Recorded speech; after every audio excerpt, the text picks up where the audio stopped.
Good evening. This is Edward Nan, sonsofgod.com, and this is our weekly podcast. This is Thursday, 27th? Sounds like about right, 27th of August. So we're going to delve into something that is... hold on a second. Let me check all my settings. Make sure this is working correctly here. Yeah, looks like it's working. Okay, so we're going to talk about something that affects everyone universally, but it has its strongest dynamic with the sons. And that topic is transference, because the sons of God have an Achilles heel. If you remember the story of Achilles, that was a Greek god or whatever he was. But the Achilles heel is the lack of real understanding of what transference is and the absolute dire necessity to not only understand it, but to begin to use it actively, as far as understanding what you're doing and what you will have to deal with more and more. In the book of Matthew it says, the kingdom of heaven suffers passivity, and the passive take the kingdom by force. I'm looking... I think Anne's ignoring me. But we know how it goes. The kingdom of heaven suffers violence, and the violent take it by force. And anyone that has chosen this walk with God, at some point in their maturing process, are going to have to really deal with this. Because the force of the enemy in the earth right now against the sons of God is really far greater than any of us understand. But here again, decisions have to be made, choices have to be made within everyone's own heart. You know, how much do you want the kingdom? How much do you want to see it come forth? How real is the calling of God upon your life? Because this thing that God is doing, I don't even want to call it a movement, a drive, whatever, is not for the faint of heart. The everyday Christian, God will be to them what they need and how they see it. But I don't know that they would ever enter into the real deep ministry of the sons, because the path to becoming a son, as we all know, is through the fire. You know, I think it's in Matthew as well, or it could be Proverbs. Like I said tonight, I don't have scriptures prepared to give you which ones they are. But they're all in there. But, before we go any further, I almost forgot. Let's just look to the Lord here for a minute. Father, we need something at this point. We need to see more with our eyes of our spirit than we've ever seen before. So much of the spirit realm has been really blocked from people's awareness. But the destiny for the sons of God is absolute freedom. And that step into absolute freedom comes with certain conditions that the sons themselves have to enact. God's training the sons to be warriors. Like, here again, it could be Psalms, could be Proverbs, but the word basically goes, God is training our fingers for war and our hands for battle, something like that. I apologize for not having the exact translation or wording of the verse handy. But in this process that you've been in, I've been in, Anne's been in, has been a process of maturing the sons, bringing them to a place where they could then be those who execute the judgments in the earth and be those who will subject every kingdom back to the Lord. And this is going to happen. It absolutely is going to happen. I saw this once many years ago. I saw it was like a single line of kings and governors and presidents, whatever, and they were lined up in single file, almost to the horizon. That line was so long, and they were coming to present themselves to the Lord and basically give what they had back to Him. And so a lot of things are in motion, more than we understand. And we've seen bits and pieces of this coming. Even the political leaders of this age, they are so clueless, and even when they have appeared, they really don't know what they're doing, and yet the appearing was kind of something probably born out of their heart trying to find an answer. I don't know. But all of this, it sounds like it's future tense, but I really believe strongly that this is the present agenda while the work is being completed in the sons.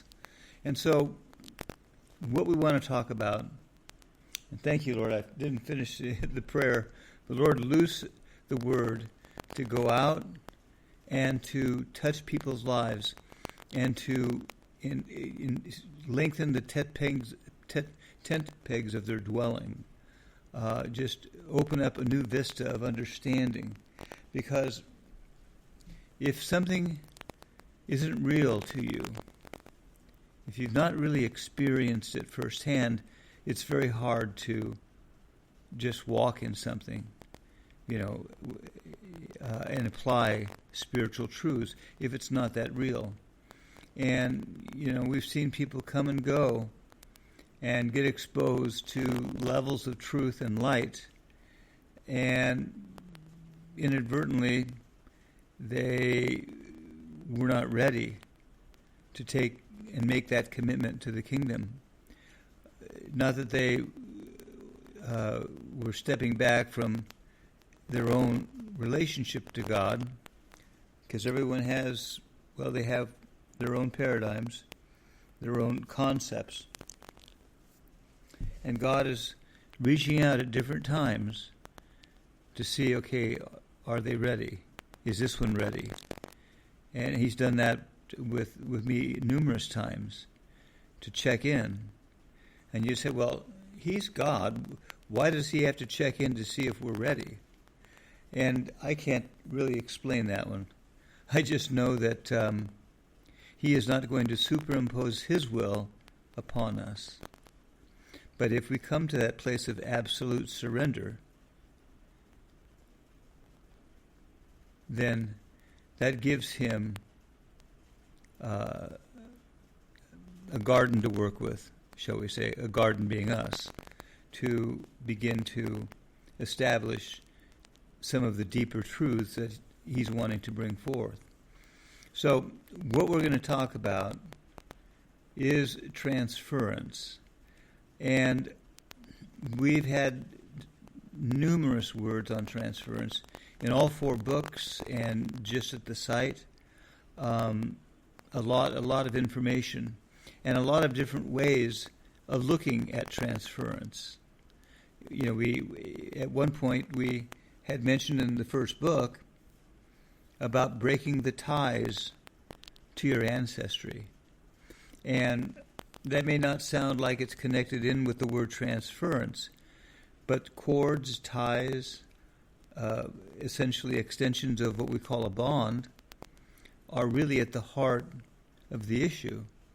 And God can only go as quickly as each of the sons allow him to go, as far as really digging up the weeds and, just working on that garden that we are before him. But I'm still amazed how little understanding there is concerning transference. And transference is used quite a bit in the satanic circles. And we're not going to go down that dark road, but transference is essentially the capability of taking from one and give to another. Like we spoke before, the Lord dying on the cross, he took the sins of humanity with him. I can't even imagine what that must have felt like, what he went through. But it was in the plan of the Father. And so this whole thing of transference becomes very critical to understand, because there's both positive transference, which you could say is impartation, and there's negative transference, which you could put it in the realm of witchcraft. And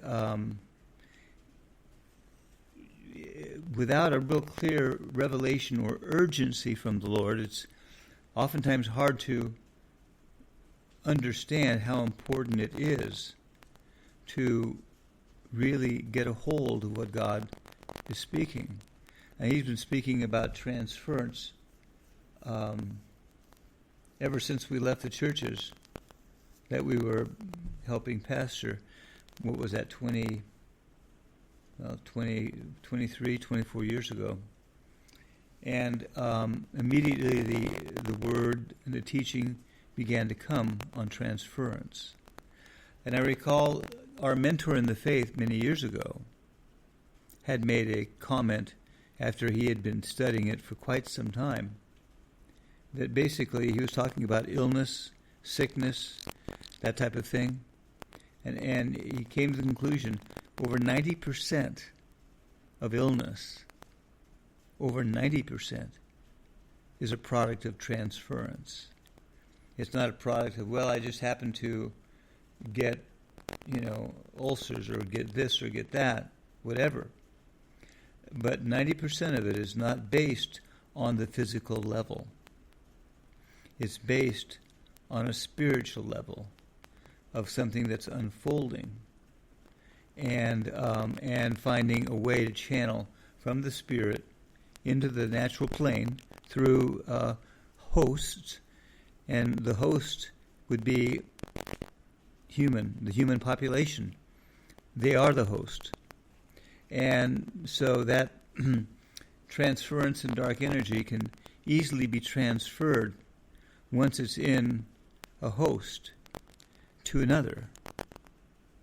And that's why the Lord spoke many times, do not be yoked together with an unbeliever, because their oppression and their lack of sight will become yours unless you're able to really understand transference. And our greatest concern right now is people don't understand it.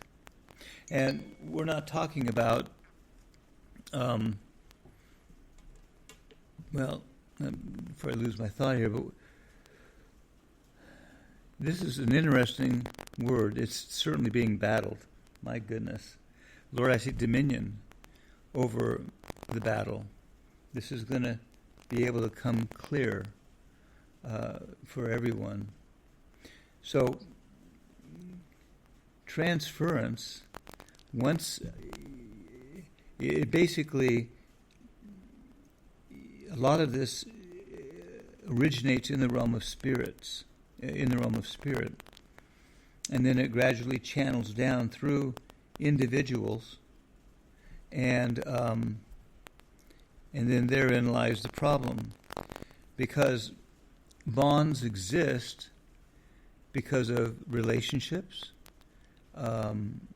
your loved ones, family, friends, and it's really outside of the grasp of most people, because we're talking about a world of spirit as it has access into the realm of humanity, and what it can do through human channels or hosts accordingly.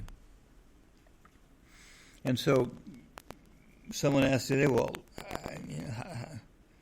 how do you deal with this? How do you know you have a bond or whatever?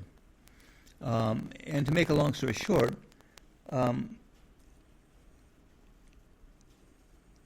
as long as you are still on a level of the soul, it'll be very difficult to deal with the whole revelation of bonds.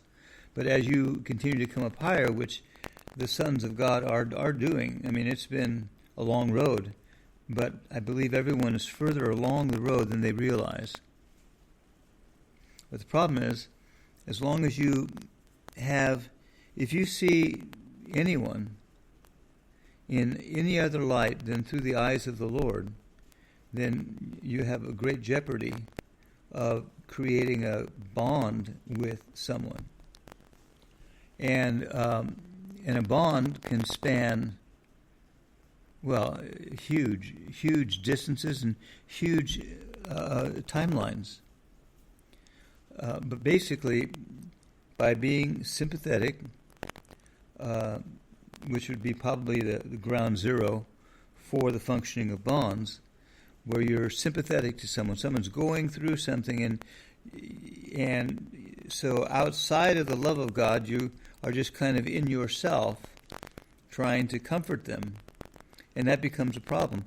If you were only channeling the Lord, channel's probably not the right word, but if your connection was in the spirit with the individual, then that would keep it clean, and transference would not be able to double back on you.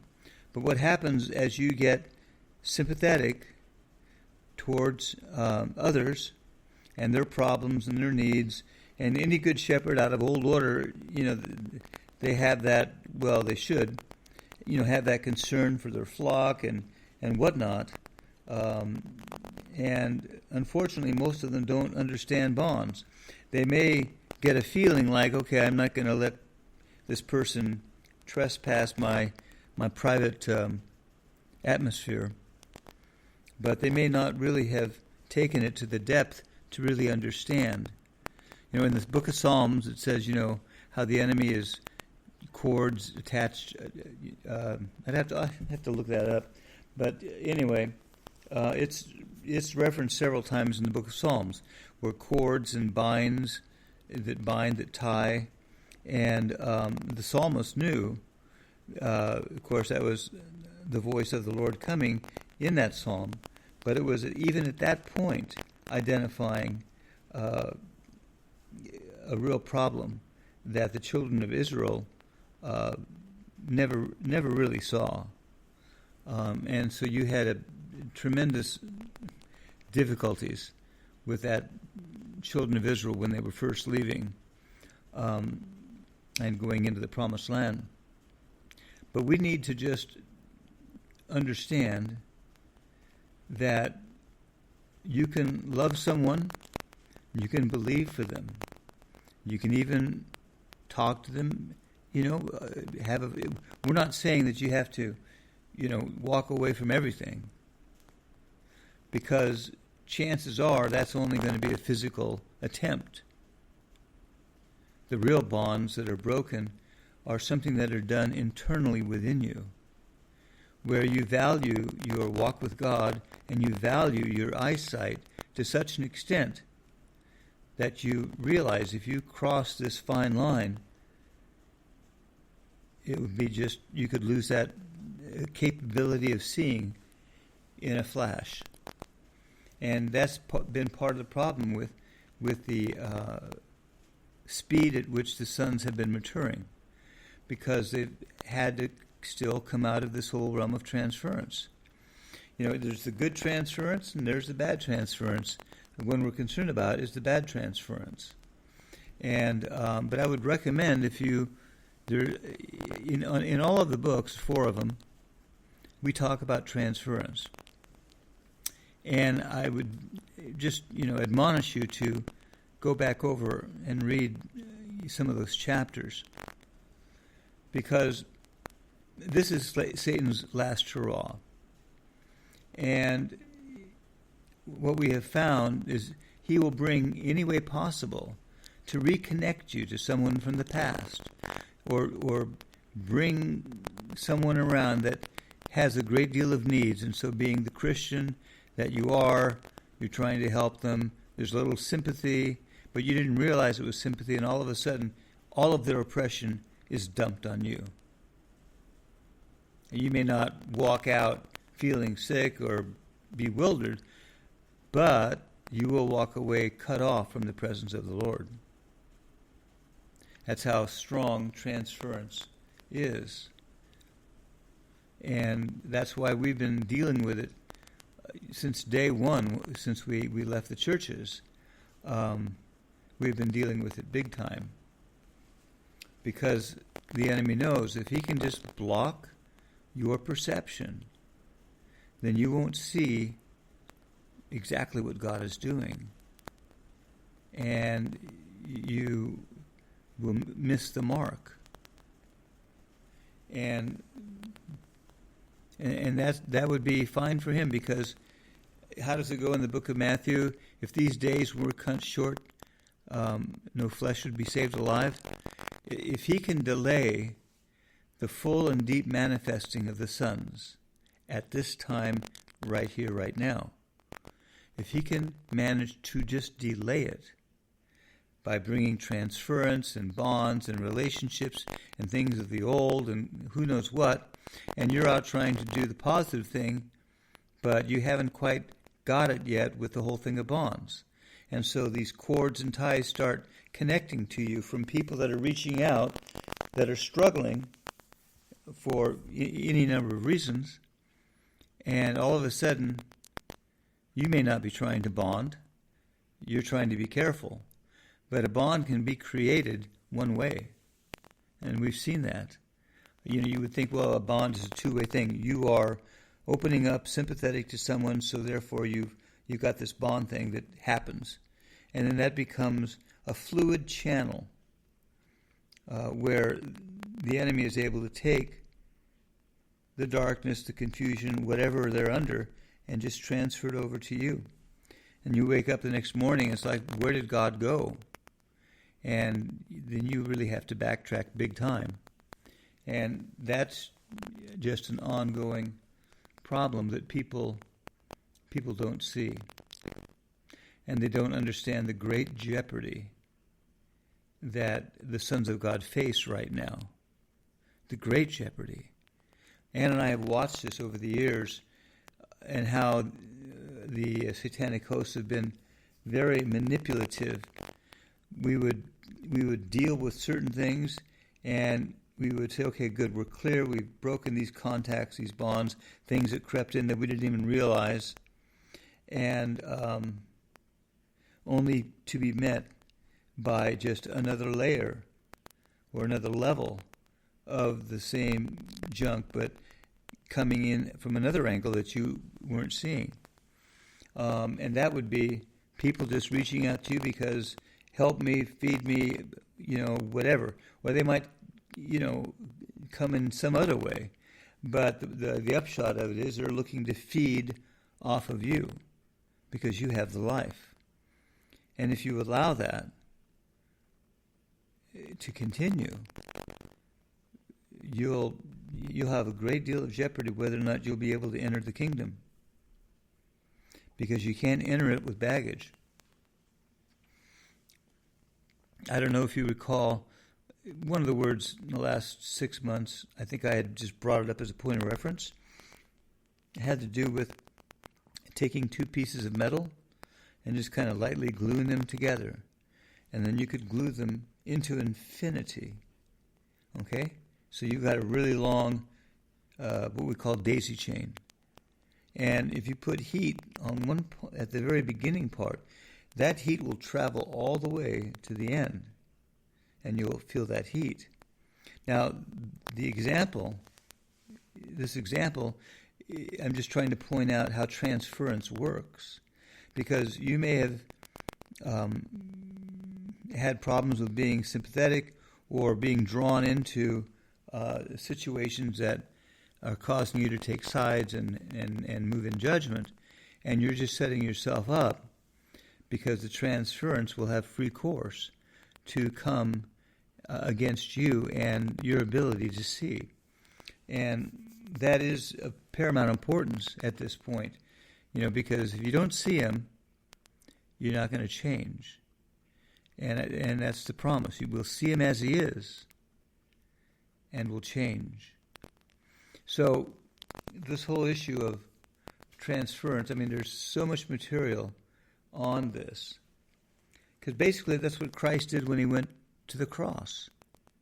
The Father transferred all of the sins of humanity, past, present, future, onto Christ. He took and he went to the cross.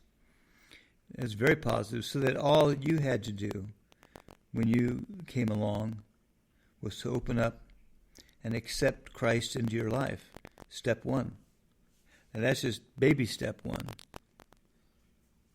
And that was only possible because he had taken the sin of mankind to the cross, which opened up a new and effective way for people to enter into a relationship with God, even though, they have so much, the carnal nature is got a lot of issues, you might say. And so this is where our concern is right now. I'll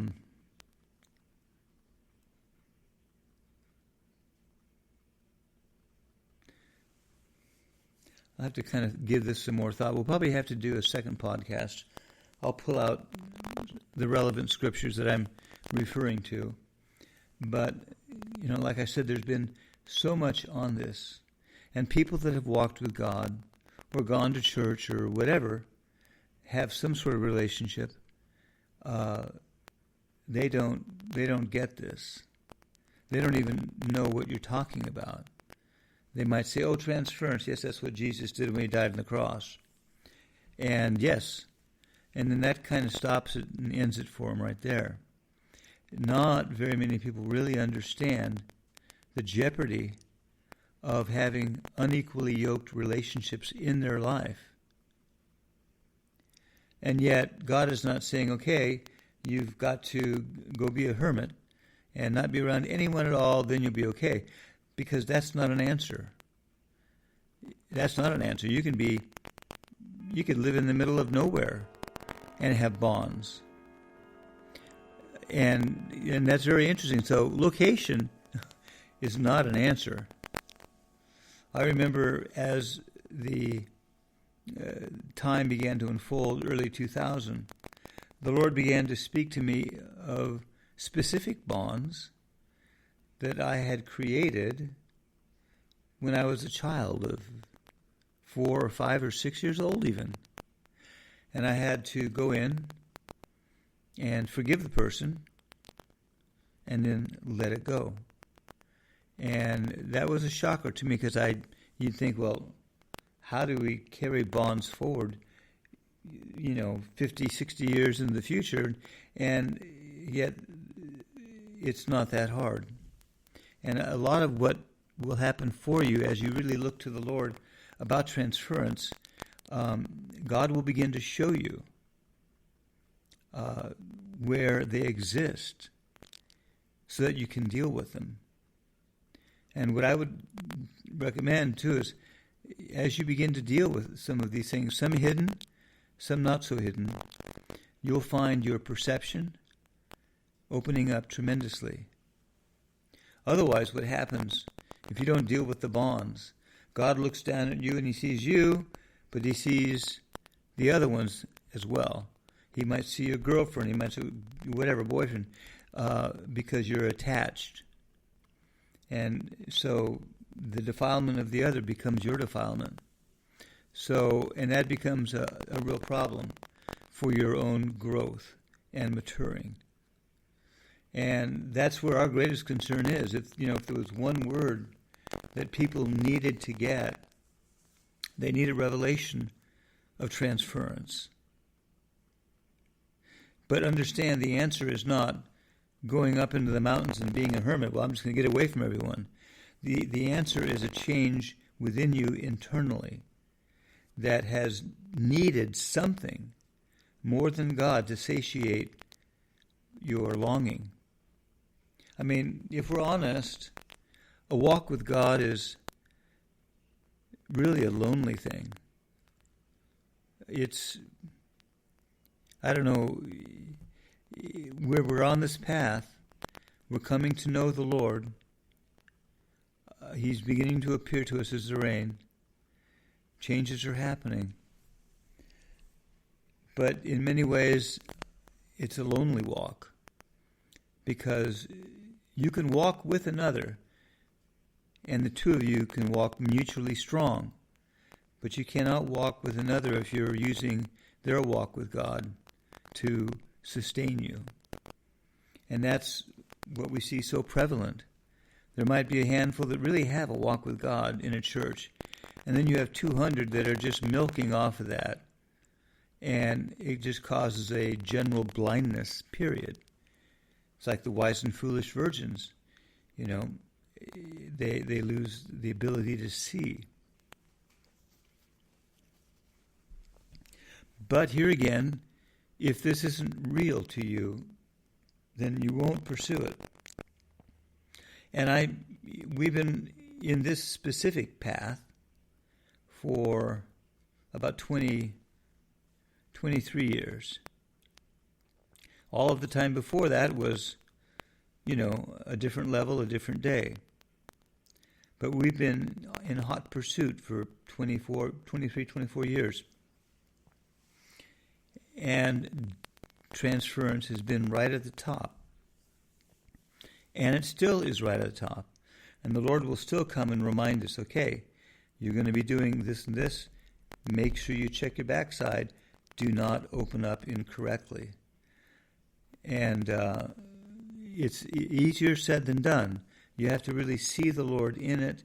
You have to realize how important it is that you keep yourself free. And it doesn't mean that you can't have people over, go out to dinner, love your children, your family, your relatives, whatever. But you've got to do it on God's terms and not your terms. And you've got to allow the Lord to bring on-course correction, because that's the only way that change is going to happen. You get in there, you experience what you don't like, and you begin to reach in to make the change in how you have related to people in general. And in so doing, what you're basically saying to the Lord is, Lord, you're enough for me.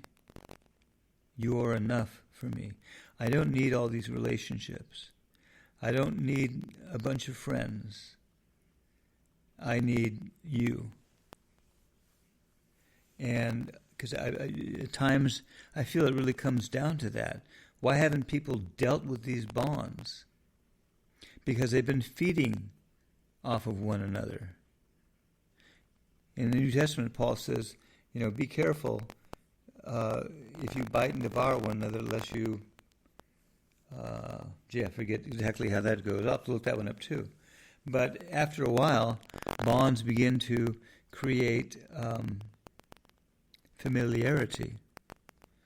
And we know that familiarity breeds contempt. And so it's a very careful, tightrope walk that we have before God. But it's necessary to constantly do your homework. And the more you get into the spiritual conflict, the more this is going to become greatly critical. Because the stuff that's coming against you, you won't be able to put your finger on. It'll just, you'll have stuff hitting you left and right because of the open door that you have left. It's interesting when people go and pass over the other side, it can be difficult for the spouse, let's say they were married. It can be difficult for the spouse to let go. And yet her act of not letting go affects the one that just passed on and is in transition. And I've seen them come a number of times saying, let me go. I have to go on. And yet the strength of bonds can be so great that you can literally hang on to someone who has passed, hang on to them, and make it extremely difficult for them to move on to the next step in their life. And we've seen this a number of times. So I think we'll wind this down. I'm going to have to find some of the scriptures and just kind of try and approach this from another angle. Because, it's in the book of Hebrews, I believe, where it says, you have need of milk. I would that you would, I forget how it goes. But in what it says, you probably remember the scripture, that we should be further along than we are in many ways. But we have need of milk because we haven't been able to take the meat of the kingdom. And that is the case. I think that everything's going to move along more quickly the freer that we get. So I don't know what else to say at this point, because this is at the crux of everything. It's through transference that you change to the positive, and it's through transference that can take you out. When the word says, when you see him, you will be like him, for you will see him as he is. And that's a very positive transference. It's seeing the Lord and that oneness that you have with the Lord, which is not a typical physical bond that we're talking about, but that oneness becomes the conduit that changes you. As he appears to you, what he is, all that he is, imparts back to you and changes you. And, that's the positive transference. But what we need to get rid of is all the negative transference that we live under day by day, but have not really understood it. We've still had a tendency of relating to things more from a physical perspective than a spiritual perspective. Always looking, okay, I'm sick, I better go to the doctor, I've got to do this, that. Wait a second. It's transference. And that grasp or understanding is just not there yet in many that I've spoken with.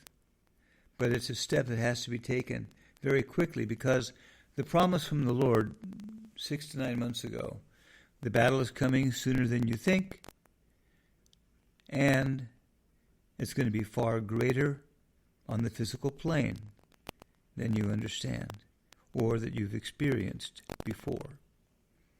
So that was a mouthful.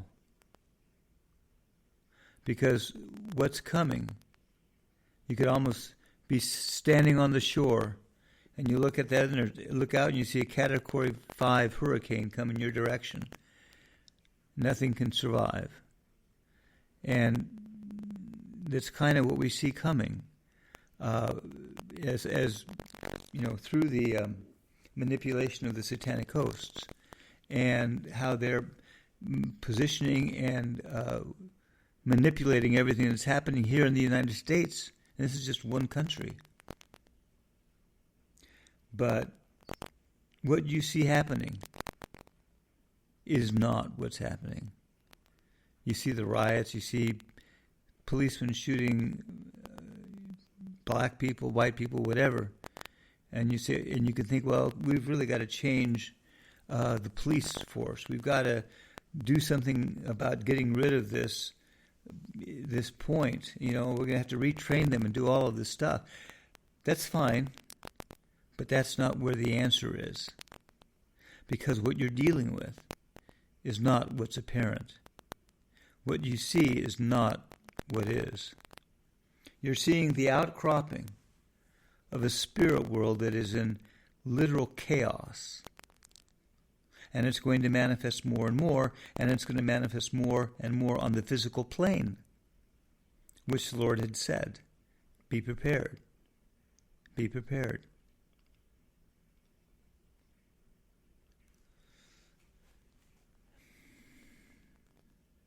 That was one of the words that came early on. It was simply, what you see is not what is. You see an illusion, and it's all being painted up as a reality, but it's not. The reality is what the Father is doing. The reality is what's happening in the realm of spirit, as everything's being shaken. And so it remains to be seen exactly how things are going to play out. We've seen different scenarios, but it doesn't really matter. It's all going to be chaos and judgment coming down the road. And the more you understand transference, the more you're able to block relationships that come and try and suck and feed off of you, and vice versa if you're still feeding off of relationships. You just need to let it all go, because until you do, you will be vulnerable to the battle that's coming because of the realm of transference. And that's really the key word here, transference.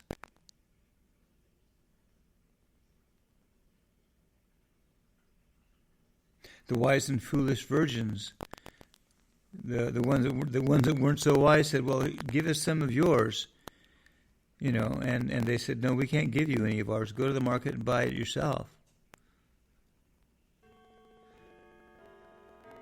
If the wise virgins were to share what they were given, they themselves would be compromised and depleted, and they would lose the sight that God had given them. They would become compromised. And so the word is, well, you go and buy oil and get what you need, but you have to go do it yourself. And as this time unfolds, there's not going to be a lot of piggybacking into the kingdom. You're not going to say, well, yeah, I know this one. This one's got a great relationship to God and so on and so forth. I'm just going to hang on and piggyback in. It won't work that way. For a number of reasons. But the greatest thing is Every son that enters into sonship will have gone through the deep work of the cross. And that's what entitles you. That's almost like your passport into the kingdom. Jesus said, I forget exactly how it goes, something about the sufferings of Christ.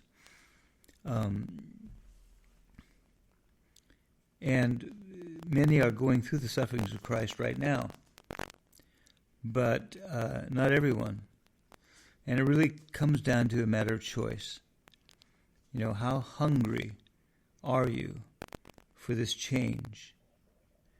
How driven are you to possess resurrection life? How real is that to you? Because it's the violent that take the kingdom by force.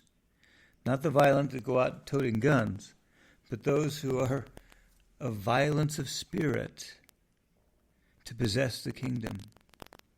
And that's really what's at stake.